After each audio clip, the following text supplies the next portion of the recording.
ce qui est précieux et ce qui est vil, tu seras comme ma bouche. Donc, en d'autres termes, Jérémie chapitre 15, verset 19 à 20. Si tu te rattaches à moi, je te répondrai. Il n'y a pas de problème. Si tu viens devant ton père, tu lui dis, papa, j'ai besoin d'argent, j'ai besoin de ceci ou cela, il te donnera parce que c'est ton père. C'est sa responsabilité de te le donner.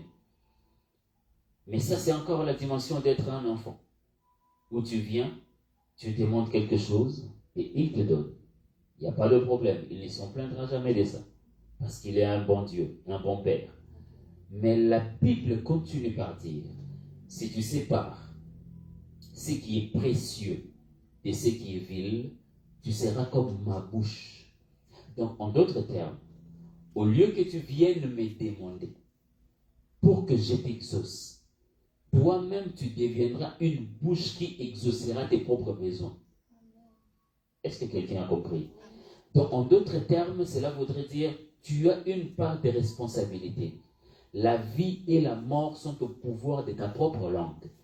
Si tu parles de quelque chose et que tu veux que cela se termine maintenant, cela se terminera maintenant. Amen. Si tu pries et que la maladie te quittera. Amen. Mais quand tu es encore un enfant, tu viens et puis tu pries, Seigneur, donne-moi la guérison. Il n'y a pas de problème.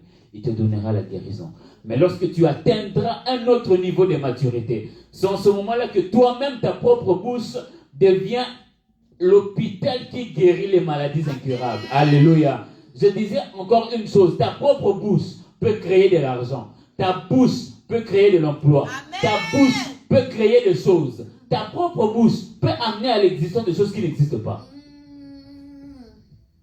Tout ça, c'est question de savoir la part des responsabilités. Amen.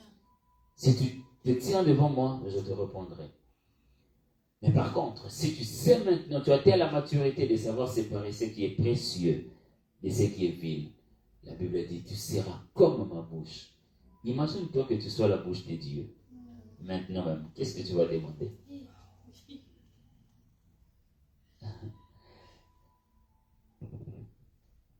Tu es la bouche de Dieu. Maintenant même. C'est pas que qu'est-ce que tu vas demander, mais qu'est-ce que tu vas dire, parce que la chose va s'accomplir. Qu'est-ce que tu vas dire maintenant même? Qu'on enlève Trudeau pour te mettre? Hein? Non. Oh, mais pourquoi pas? On te dit, tu as la bouche, tout ce que tu vas dire va se réaliser. Qu'est-ce que tu vas dire? La repentance de Trudeau. Parce qu'il a fait quoi? Parce que je veux qu'il soit à Christ. Ah ouais? La guérison de ma soeur. La guérison de ta sœur. Yeah. Je veux dire le salut de tous les Canadiens. Le salut de tous les Canadiens. C'est très bien. Alléluia. Donc c'est une part de responsabilité où le Seigneur te dit, si tu sépares ce qui est précieux de ce qui est vil, tu seras comme ma bouche. Et la Bible dit dans le texte que nous venons de lire, dans Actes des Apôtres, il y avait deux personnes, Pierre et Jean. Après cela, je répondrai de mon esprit sur toute chair. Dans Actes chapitre 2, on parle de la venue du Saint-Esprit. Lorsqu'il est venu, la Bible dit, ils ont reçu le Saint-Esprit. La preuve en est que même Pierre, qui n'arrivait pas à parler de Jésus, devant une femme, a pu parler de Jésus et 3000 personnes se sont converties. Alléluia. Amen. Lorsqu'on vient arrêter Jésus, on pose la question à Pierre, est-ce que toi aussi tu étais avec lui? Il dit non. Mais lorsqu'il reçoit l'Esprit du Seigneur, lorsqu'il reçoit le Saint-Esprit de la chambre haute, la Bible dit, Pierre, lorsqu'il est sorti, il est allé prêcher et ce jour-là, 3000 personnes se sont converties. Comment la même personne, incapable de dire oui, j'étais avec lui il y a quelques jours, et c'est la même personne qui parle de ces personnes-là, et 3000 personnes se sont converties. Après cela, alléluia, alléluia. Après cela, je répondrai de mon esprit sur toute chair. Lorsque l'Esprit du Seigneur est descendu sur Pierre, Pierre était en mesure d'appeler maintenant des choses à l'existence. Et des choses qui n'existaient pas pouvaient exister. avec la sueur de Pierre, les malades étaient guéris. Alléluia. Et ce jour-là, il s'avançait devant le temple et il y avait un boiteux qui était là. Et je me dis même que ce boiteux-là, même pendant que Jésus était sur la terre, je pense que Jésus était dans ce temple-là et puis il y avait toujours ce boiteux-là. Mais il fallait une chose. La mort de l'un donne l'essence à l'autre. En d'autres termes, lorsque vous allez en biologie, par exemple, il y a la cellule vivante qui donne naissance à une autre cellule vivante. Mais par contre, lorsque vous venez à l'église, c'est la mort qui donne la naissance. Mais lorsque vous rentrez en biologie, une cellule morte ne peut pas donner naissance à une autre cellule vivante. Impossible. Mais la même science se contredit. Parce que lorsque vous allez en botanique et que vous prenez le noyau, vous placez sur la terre, le noyau pourrit, ensuite il y a l'arbre qui sort. Mais nous autres, nous qui croyons en Dieu, nous savons que la vie provient de la mort. Car aussi longtemps que Christ n'est pas mort, l'Église ne peut pas sortir. Voilà pourquoi la Bible dit, pour qu'il y ait témoignage, il faudrait la présence de l'eau et du sang. Voilà pourquoi sur la croix, il devait percer la côte de Jésus. Et il y avait de l'eau et le sang qui ont sorti. Et en ce jour-là, il y avait la naissance de l'Église. Et lorsque l'Église est sortie de Christ à la croix, cette Église-là, ce n'était pas une Église faible, mais c'était une Église glorieuse et puissante. Capable où lorsque les gens étaient dehors de ramener des malades à l'Église, c'est là où il y avait des solutions. Je peux te rassurer une chose. Il faudrait que les gens comprennent qu'en ces lieux, il suffit de fouler tes pieds ici pour avoir la solution à ton problème. Il suffit de fouler tes pieds ici pour qu'il y ait la guérison. Amen. Tout est question de ta foi. Tout est question de ce Dieu en qui tu as cru. Tout est question de la manière dont tu conçois ce Dieu. Si ton Dieu est minuscule, il restera minuscule. Si ton Dieu est incapable, il restera incapable. Mais moi, je peux te prêter mon Dieu. Parce que je connais mon Dieu qui m'a sorti. J'ai été dans la salle d'opération à 2 reprises. Sur moi, là, j'ai 3 cicatrices d'opération. Donc, en d'autres termes, lorsqu'on opère quelqu'un, il est à moitié mort. Et imaginez-vous, cette même personne debout en train de prêcher.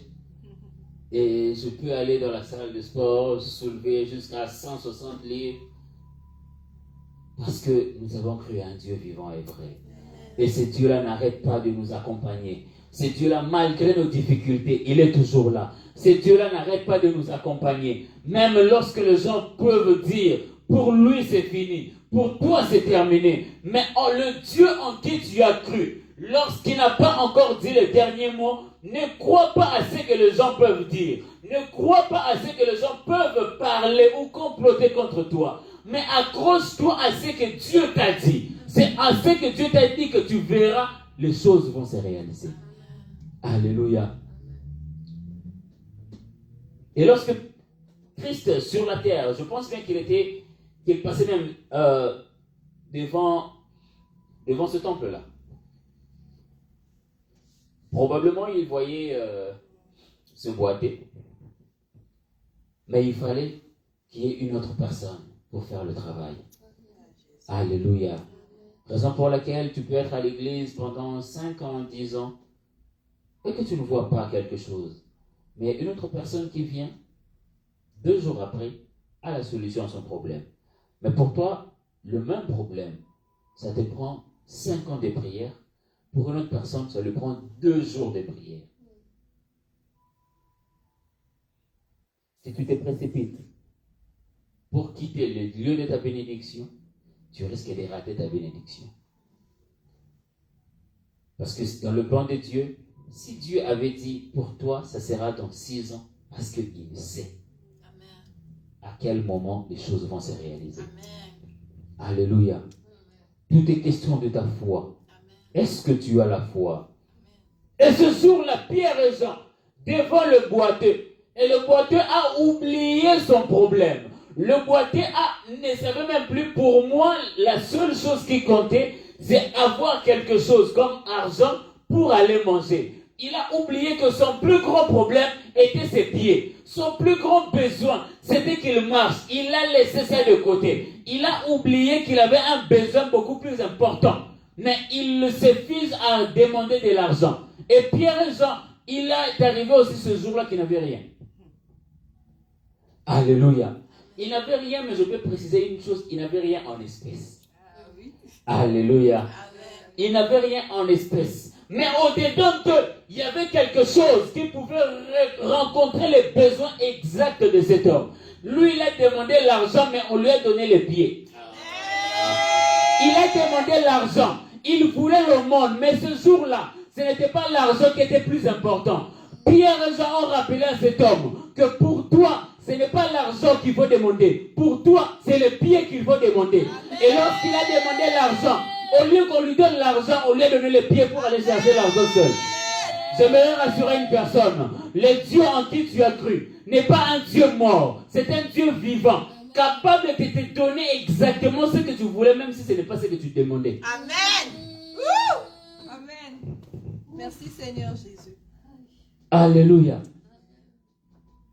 Je vois un homme dans la Bible qui s'appelle Josué.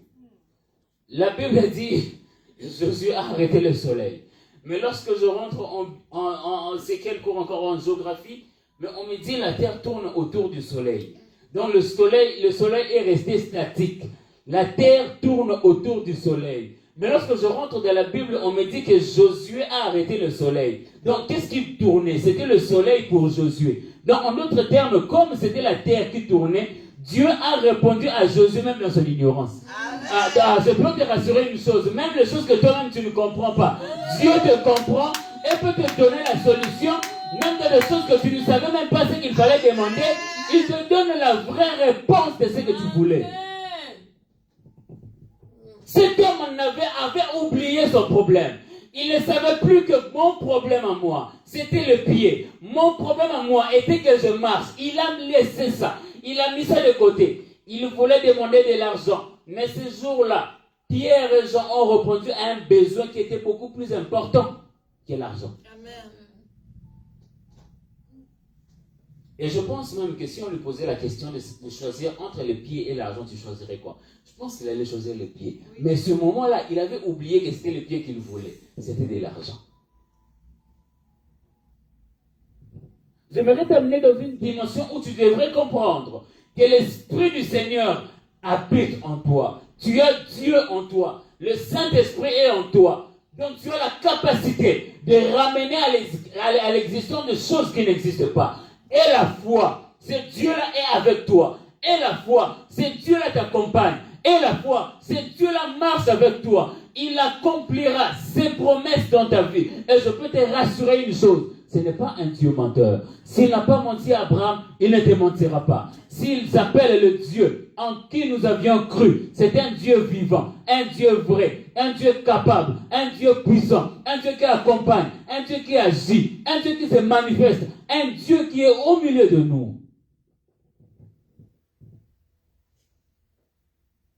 Peu importe ta maladie, peu importe la souffrance, peu importe ce qui te dérange, je suis venu avec un message de la part du Seigneur pour te dire une chose.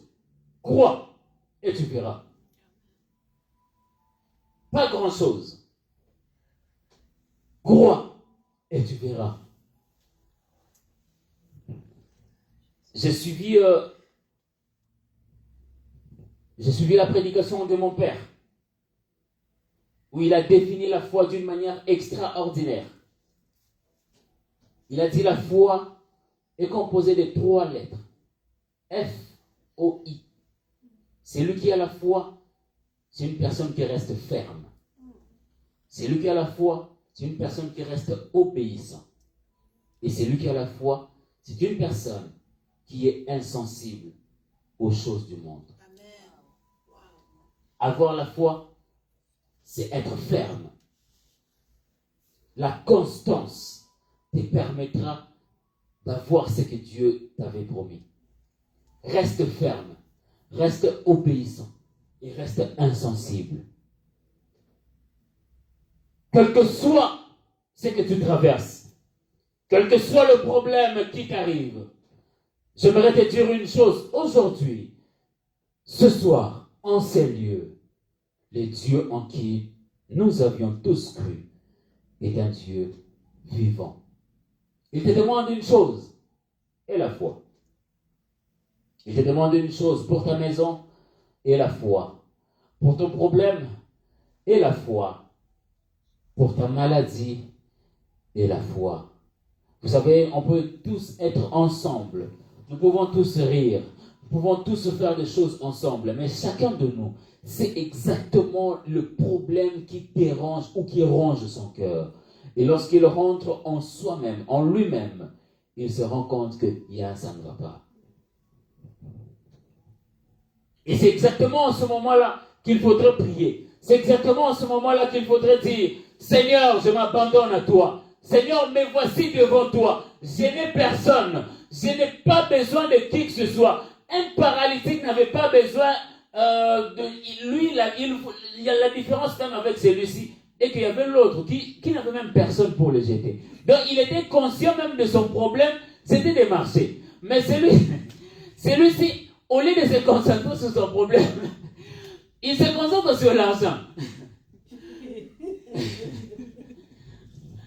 Alléluia. Amen.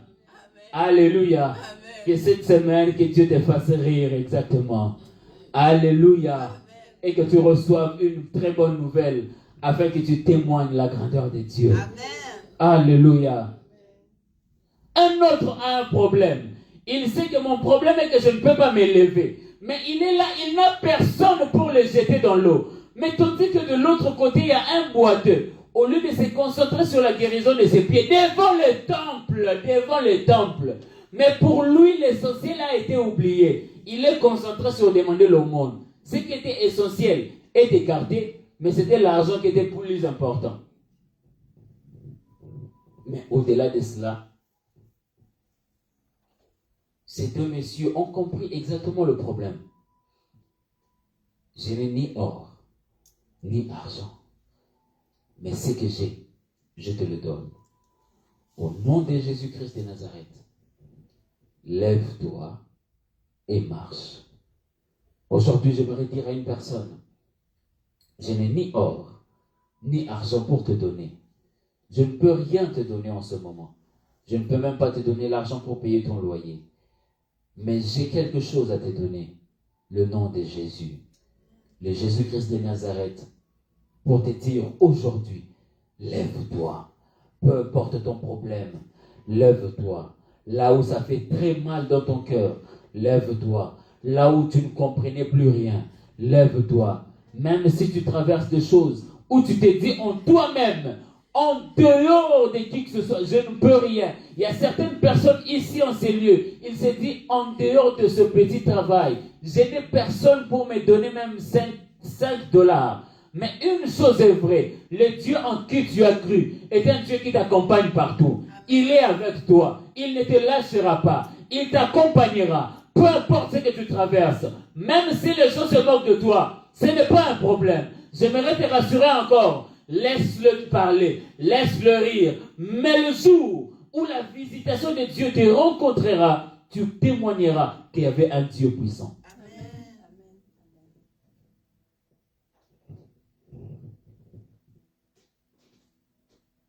Plusieurs personnes peuvent venir à Dieu lorsqu'ils écouteront la parole de Dieu. Mais nombreux viendront lorsqu'ils verront ce que Dieu a fait dans ta vie. Tu n'auras pas à parler, mais tu auras juste à amener tes preuves. C'est tout. Pendant que d'autres diront, Dieu est amour, Dieu t'aime, Dieu peut te guérir, Dieu peut te bénir. Mais toi, tu amèneras les résultats de ce qui était positif et de ce qui est négatif maintenant. Et les gens témoigneront que ici, ça c'est Dieu. Alléluia. Il faudrait que tu arrives à un niveau où les gens voient, les gens te regardent et disent exactement, il y a un Dieu ici.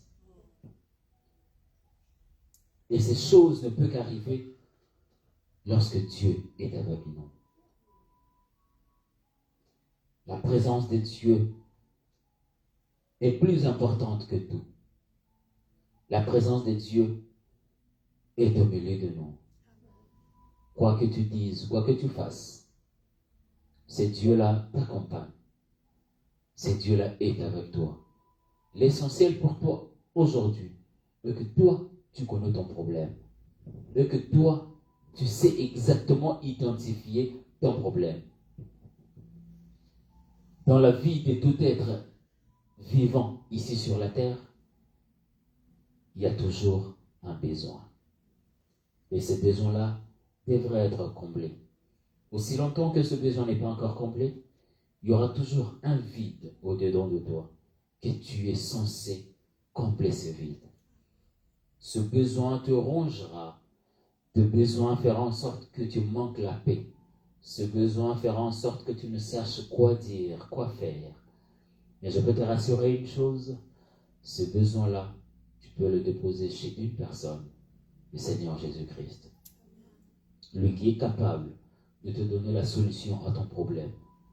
Je n'ai ni or, ni argent, mais ce que j'ai, c'est le nom de notre Seigneur Jésus-Christ. Lui qui guérit, lui qui bénit, lui qui élève. Là où il y avait l'humiliation, le Seigneur peut t'amener à la gloire où le monde témoignera qu'il y a un vrai Dieu qui existe. Écoute, peu importe ce que les gens pourront dire de toi, peu importe là où les gens peuvent se moquer de toi, tu peux manquer d'habits aujourd'hui, il n'y a pas de problème. Tu peux manquer de quoi te nourrir, il n'y a pas de problème. Tu peux manquer où dormir, comment dormir, il n'y a pas de problème. Mais accroche-toi à une seule personne, notre Seigneur Jésus-Christ. Quand tu le fais confiance, il ne te trahira jamais. Lorsque tu places ta confiance en lui, la Bible dit, il nous amènera de gloire en gloire. Parce que celui-là habite en nous. La Bible dit, Christ en nous, l'espérance de la gloire. Christ en toi, l'espérance de la gloire. Si seulement Christ habite en toi, je peux te rassurer une chose, c'est que tu peux espérer, c'est la gloire. Alléluia. Laisse les gens parler, laisse les gens dire. Cet après-midi, une seule parole est venue pour toi. Moi, je n'ai rien à te donner. Mais je t'ai amené une personne. Lui, il peut tout te donner. Lui, il peut tout faire pour toi. Ce Dieu-là, c'est le Dieu qui essuie les larmes. Un Dieu bon, un Dieu compatissant. Un Dieu qui n'arrête pas de nous faire du bien. Et aujourd'hui, j'aimerais que tu sortes de ces lieux avec l'assurance que la manière dont tu es venu, ce n'est pas de la même manière dont tu sors de ces lieux. Parce que tu sors en étant transformé par le renouvellement de l'intelligence. Et le renouvellement de l'intelligence vient par le Saint-Esprit. Il vient en ce Dieu-là que tu as cru. Je peux te rassurer encore, tu ne sortiras pas de la même manière dont tu es entré. Ce Dieu-là te bénira. Ce Dieu-là, qu'il te bénisse, qu'il te guérisse. Là où tu es, lève-toi, nous allons prier.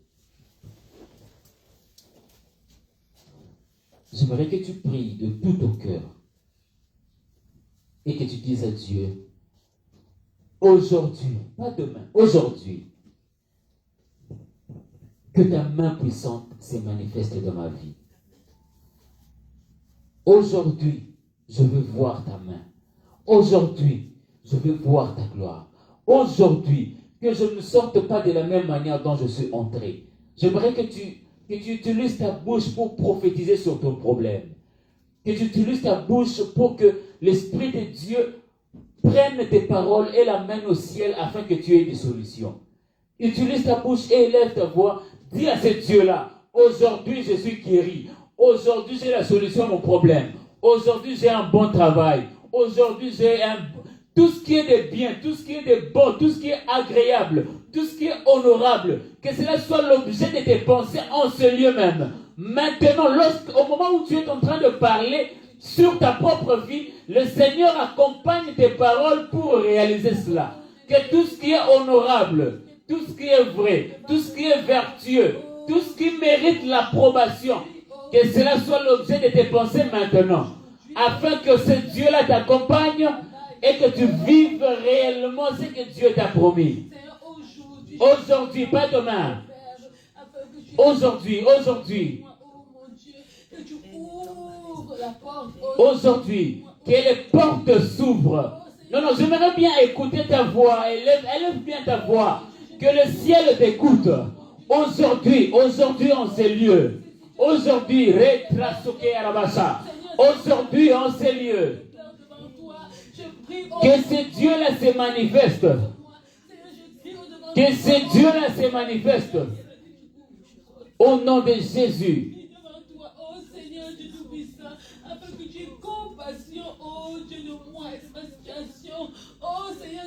Que cette situation-là puisse se terminer. Prophétise sur ta vie. Prophétise sur tes enfants. Prophétise sur ton avenir. Prophétise sur tes entrailles. Aujourd'hui en ces lieux. Que le monde sache qu'il y a un Dieu vivant et vrai. Que le monde sache qu'il y a un Dieu capable de ramener à l'existence des choses qui n'existent pas. Au nom de Jésus, au nom de Jésus, au nom de Jésus. C'est Dieu capable. Que cette maladie te quitte au nom de Jésus. Au nom puissant de Jésus. Que les portes qui étaient fermées s'ouvrent maintenant au nom de Jésus-Christ de Nazareth. Au nom puissant de Jésus. J'ai pris en ce lieu maintenant même. Que tout ce qui était fermé dans ta vie s'ouvre maintenant au nom de Jésus. Que les portes qui étaient bloquées, que cela s'ouvre maintenant au nom de Jésus. Là où tu es, écoute ma voix. Les problèmes qui te tourmentaient, je prie au nom puissant de Jésus que tu puisses avoir la solution au nom de Jésus. Ma prière en ces lieux est que Dieu t'exauce. Ma prière en ces lieux est que Dieu te bénisse.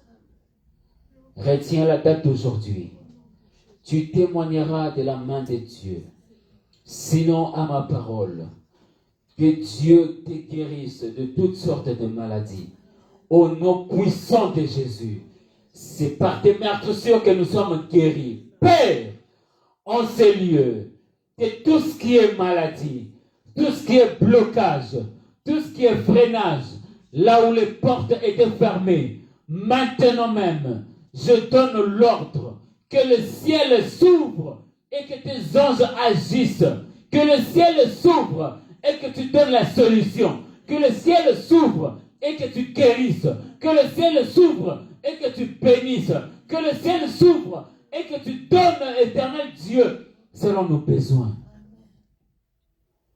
En ces lieux, nous témoignerons de ta main puissante. En ces lieux, nous témoignerons que tu es Dieu. En ces lieux, nous témoignerons que tu agis. En ces lieux, nous témoignerons que tu es au milieu de nous. En ces lieux, nous témoignerons, Seigneur, que tu ne cesses de nous faire du bien. Merci, éternel Dieu. La Bible déclare, tu envoyas ta parole et ta parole les guérit. Et ma Bible me dit, c'est poussé par l'Esprit de Dieu que les hommes ont parlé de ta part. Seigneur, merci pour ta parole. Merci parce que tu étais au milieu de nous. Merci parce que tu nous as fait du bien.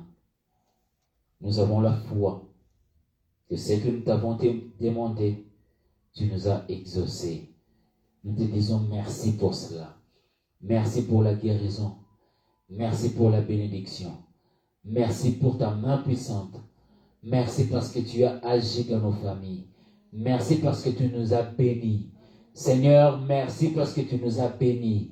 Nous te disons merci parce que tu nous as bénis. Merci parce que tu nous as bénis. Merci pour ta bénédiction. Amen. Merci pour ta main puissante. Amen. Merci, éternel Dieu. Nous te disons merci. Merci pour tout. Merci pour tout, Seigneur. Raison pour laquelle nous t'acclamons. Nous t'acclamons parce que tu es bon. Nous t'acclamons parce que tu nous as fait du bien. Merci, Jésus. Merci, éternel Dieu. Que tout soit pour ta seule gloire. Au nom de Jésus. Amen. Amen. Que Dieu vous bénisse abondamment. Amen.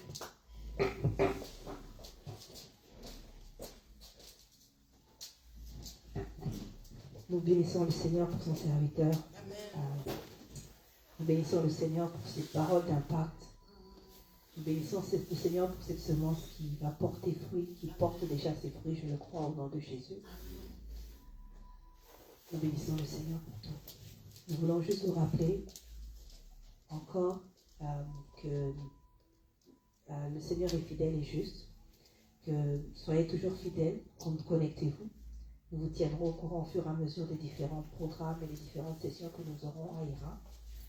Pour ceux qui veulent nous contacter, vous connaissez comment nous contacter. Ça nous fera vraiment un grand plaisir d'entendre vos témoignages et d'entendre tout ce que le Seigneur a fait pour vous. Alléluia. Nous sommes à la fin de notre service. Nous allons remettre notre retour entre les mains du Seigneur. Nous allons prier. Seigneur, merci pour ta grâce. Seigneur, merci pour ta bienveillance. Seigneur, merci pour ce moment. Merci de sceller ta parole. Seigneur, merci de bénir ton peuple, Seigneur. Merci de bénir ton serviteur. Merci de bénir cette maison, Seigneur. Continue à glorifier ton nom. Au nom de Jésus. Amen. Et si le Seigneur touche vos cœurs et vous voulez faire des dons, vous savez comment contacter votre servante. Vous pouvez laisser un message et nous allons vous revenir. Que Dieu vous bénisse.